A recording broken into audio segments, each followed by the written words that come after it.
more.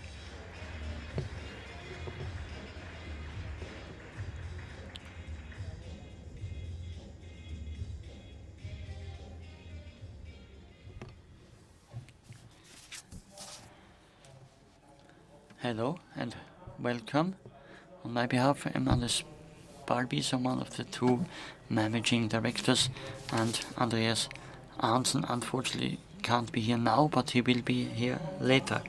The next 20 minutes will be used in order to speak about our digital concept, which was also assessed by the jury, and the header is a digital concept without tricks and gimmicks, because we see that our concept has been developed by us together with Wolf Becker, and he has done that for us, and for more than 15 years it had never been marketed. Of course, you have something to take home so that you don't leave us empty-handed and know exactly what these 20 minutes give you. We have 20 take-home messages, easy to grasp, 10 rules of ours which we are using when we speak about our do-it-yourself project for you after the Congress. So if you want, you can be guided by what we have been successful in so far. And of course, you have come here because of some insights which can only be found here. So some insights as to where we have failed or had difficulties will be shared as well, and the lessons we have learned from that, the 10 rules. First, there is a rule which we have derived from the medical activity, because we are a health publishing house, only dealing with health in all our print titles, which we distribute in Germany via pharmacies and also online. So at the very beginning it says do no harm, because we are of the firm conviction that all our information has to serve the patient, who typically tries to find them. We have no clients, no customers, no consumers, but we have people concerned or patients, and they listen to and get and receive our information and use them also when talking to their doctors or pharmacists. So we always have to know that this is might have a direct influence upon the health of people. Second, we have to be journalists, meaning all topics are addressed with a critical mindset, and first, we do not believe anything to our interlocutor at first. This does not mean, of course, that we have distrust against doctors or in the diabetes guide or apothekenumschau.de, but we certainly call everything into question, as you know that from economy or politics. Why? Because it's about the health of people, and in that case also people are on the way who might do some tricks. You've heard it when you read about the University Clinic of Heidelberg. And you see that this is a very central rule. There are no customers in healthcare. A customer is defined by the very fact that he or she is free in their decisions. They can become customers or maybe not.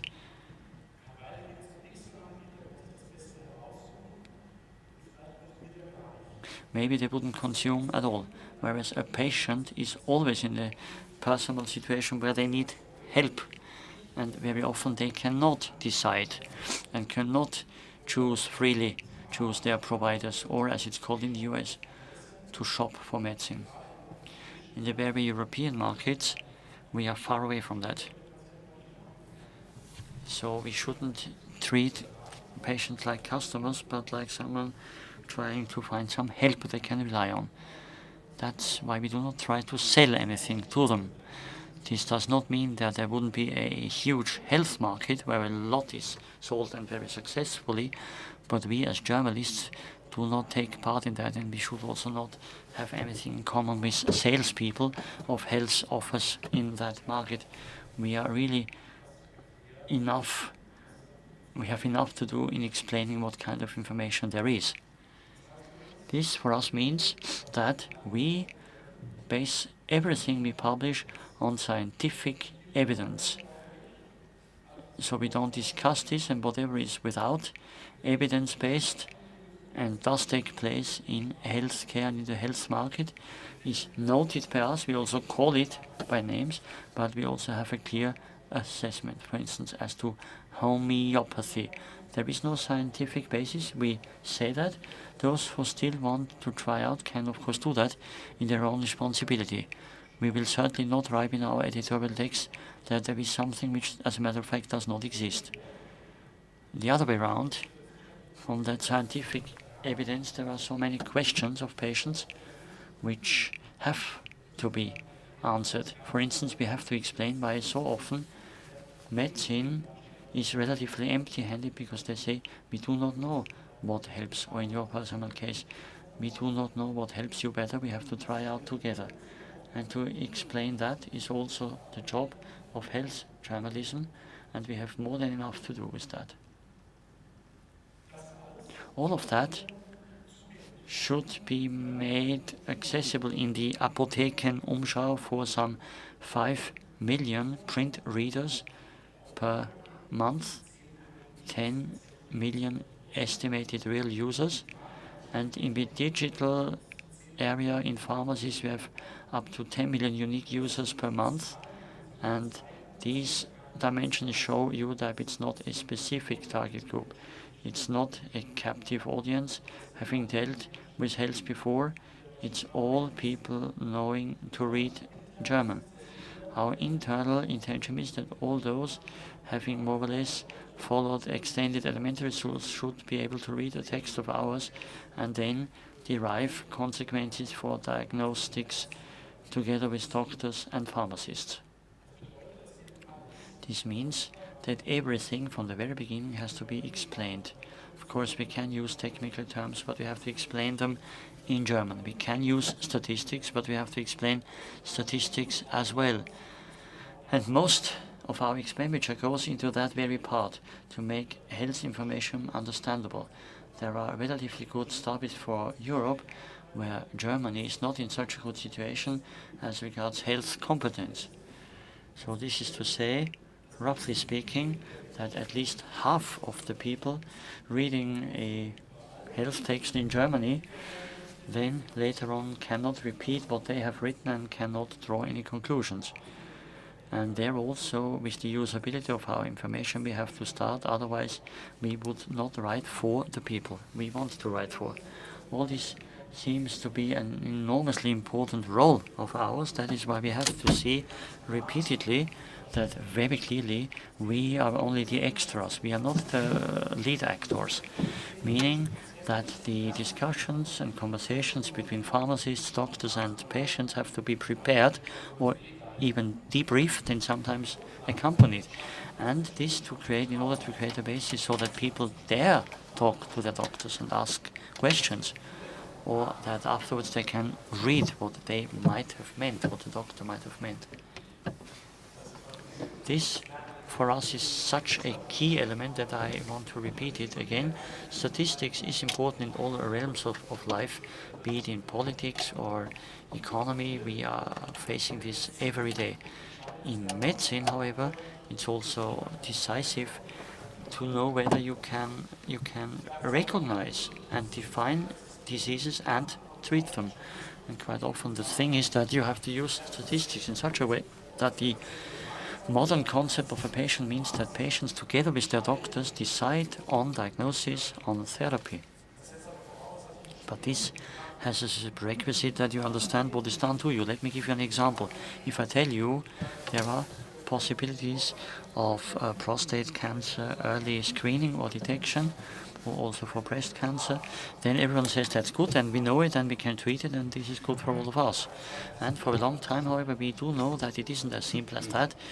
Both in breast and in prostate cancer, there are groups of patients where you can ask the question whether it's good for them that they know that they suffer from such a tumor, because maybe it can't be treated, maybe it doesn't have to be treated, maybe with high probability it is just or it makes a follow-on screening necessary, which will be a surgical intervention, and you do not know whether it actually makes sense. All this gets very complicated and much easier, simpler than a poster for screening. Und dafür muss ich aber verstehen. So you have to understand what it means when they say that with a 90% probability a test will have the right positive result. So if 10 people get the diagnosis of cancer, only 9 people actually have the cancer. And then you may wonder whether you want to know or not. And this is our task. I think you know this quote.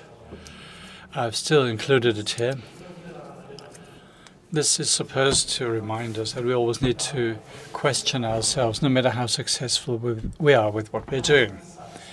I had promised you some insights that you could normally not get into our company, how we perform, how we feel, and how we learn. Now, how we perform, that's relatively easy to describe, but it's still quite special. These are our colleagues, and most of them are here in the room today, and I'm very pleased about that. These are the people behind the pharmacy newspaper. So they have provided us with tens of thousands of articles on drugs and drug interactions, and these are the people who are going to get the award and not the abstract portal. But you also want to see where we made mistakes and what we learned. This is the visibility index of apothekenumschau.de between 2010 and today. What's interesting is not that the visibility has gone up. Of course, we've worked for that and we're being awarded for that. But what's interesting is these two downward trends. This red one, that was before the phantom update of Google in 2015, at the end of the year, when all of a sudden our visibility went down dramatically. We still don't know what Google didn't like about us, but anyway, we drew our conclusions. Maybe Google thought that we have a pharmaceutical company because we had a lot of, drugs that we talked about, and we had 4 portals: Apothekenumschau, Seniorenratgeber, Diabetes, and also a family portal. So they were all linked with each other, and Google punished us for that. So we had to make a couple of technical changes and to cut the links in this network and to tell Google that these are independent platforms with independent contents. We managed to do that. This is why we recovered. And what's more interesting, because that's exactly what we were dealing with right now, is that Google punished us at the beginning of 2019. You can see a remarkable increase just a bit before, at the end of 2018. That was the MEDIC 2 update. At that time, Google gave a different rating to Your Money, Your Life sites. Your Money, Your Life, that deals with the core of what drives people, their own money, their own health. And these Your Money, Your Life sites should be monitored and controlled more than others. And then we initially benefited from that, and then there was an overcorrection in the other direction. And general interest sites such as Apothekenrundschau were punished. After October of 2018, if you had a 10-point Google result page, you got 3 from Apothekenumschau, 3 from Onmeda, 3 from NetDoctor, and then 1 minor one. But from the point of view of Google and of the point of view of user, this is not helpful because you don't need 3 times general interest portals. Now, when you Google Cancer, you get the Cancer Information Service either before us or behind us, and just 1 result from Apothekenumschau.de. That's the correction we're seeing in 2019. What do we learn from that? We need to question to what extent general interest and special interest portals should delimit themselves from each other or differentiate. What we found interesting is that we looked at the visibility of Apothekenumschau.de compared to Süddeutsche.de, a newspaper. So we never had the idea of comparing with general interest portals providing general news. And when we did that, we were surprised that we were not that far away from the Süddeutsche.de in terms of visibility. We found this interesting. Now, what are the conclusions we should draw from this? We don't know yet, but that's what's so nice when you deal with such data, that you can make an attempt to see what the impact is on internal processes. You know that a portal such as ours does not live from people sitting in front of their browser and entering apothekenumschau.de, or that they're looking for Apothekenumschau. The typical user comes to us by entering their problem in the Google search bar and then wind up at our website. And that's okay. What we found interesting, that Apothekenumschau as a brand is quite relevant in the digital realm. Another subject is that you can see that people are looking for both the digital offer of Apothekenumschau and also the print offer. This is why we're trying to mesh the two and to link the two more.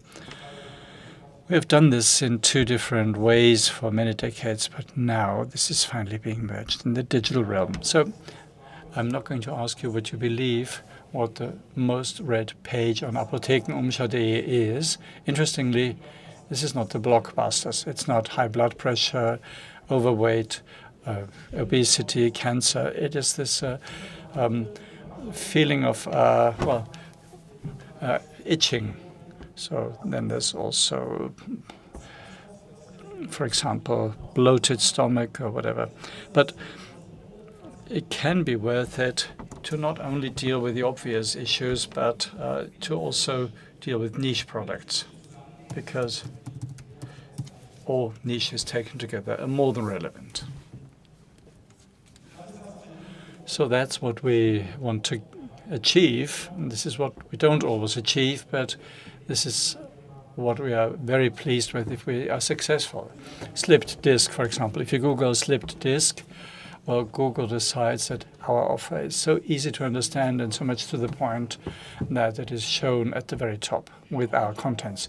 The knowledge graph is a huge opportunity for all, and it is also a threat, as you know, because once Google is focused on a certain provider, it is very hard to go back.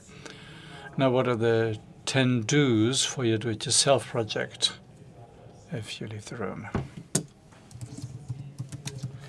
Use your offer. Use the offer of your direct competitors, and use offers that you have no idea about. Go to a website in a language you don't speak. Try to find one where you can still navigate and where you can learn from that. Use the web as intensively as possible, because we can only learn, all of us, even those who believe they're digital natives. And consider your area of operation. We don't want to treat patients. We want to inform the general public about health issues in an easily understandable way, while at the same time being scientifically correct. So we always check whether we fulfill our mandate. Form follows function. We have a lot of internal debates about design, about UX, UI, user experience, and then about content. So I think we need to think about what the users need. This brings me to the next point. We need to meet needs and not just answer questions. Google assesses us or rates us whether we correctly answer questions asked by users, but the users evaluate us based on whether we can meet their needs, whether can we offer a service, a solution. And in many places we don't do that, not yet. But I think this is where we need to go. We need to meet people's needs, because users are not ready to pay for general information, and they won't ever be ready to pay for information only. But if we solve their problem, if they meet their needs, they will be able to pay, and willing as well. We need to differentiate our brand. This is, of course, self-evident, but what I mean by that is that most brands differentiate themselves via design, coloring, or whatever, but there can be a lot more behind this. The user journey can be behind that, or the entire promise of what the user wants, expects, and needs, all the way to the user experience or user journey. So show what you can do. Often we hear that there's a lot of professors on the website, a lot of people in a white lab coat. That's true, but what's more decisive is that all the other websites should know that people go to other websites because they read our text, they assess them, they rate them, and they are also, well, vouching for them with their good name. And semantics is increasingly used in Google. And that, of course, will have an impact on the performance of your site. Now, let us use the analysis of user metrics. We always talk about it, but we should, of course, consult scientists and stop just analyzing mounds of data where we never asked whether we accumulate this data and what could be found in this data. Maybe we can first come up with a question and then gather the data in a more targeted way. That way we could work better with the data rather than just collecting big data and then try to find a needle in a haystack.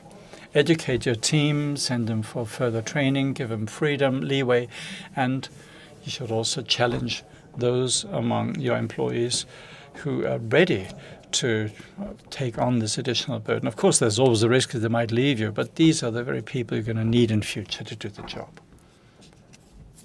And this wall really works. Respect the wall between church and state. And the advertisement and the editorial disc. So the success in print and digital editions is that our media are never naming a product in any of the texts. In our text, you will never read about aspirin. You will always read about ACC, or salicylic acid. So it is up to the user and the consumer and the other players in the market, and in our case, the pharmacists. And this opens up new opportunities to work with premium partners, especially in advertising. So there's always the meta level. We know that we're caught in this disruptive process of digitization. We never know when it's going to stop or if it's ever going to stop, and it's really turning us upside down. So we always have to check whether things are still up to date or not. This is a huge threat and a huge opportunity, because each of these disruptions has invariably produced a new industry. And it works if you focus on quality, accessibility, and availability and independence. Thank you very much.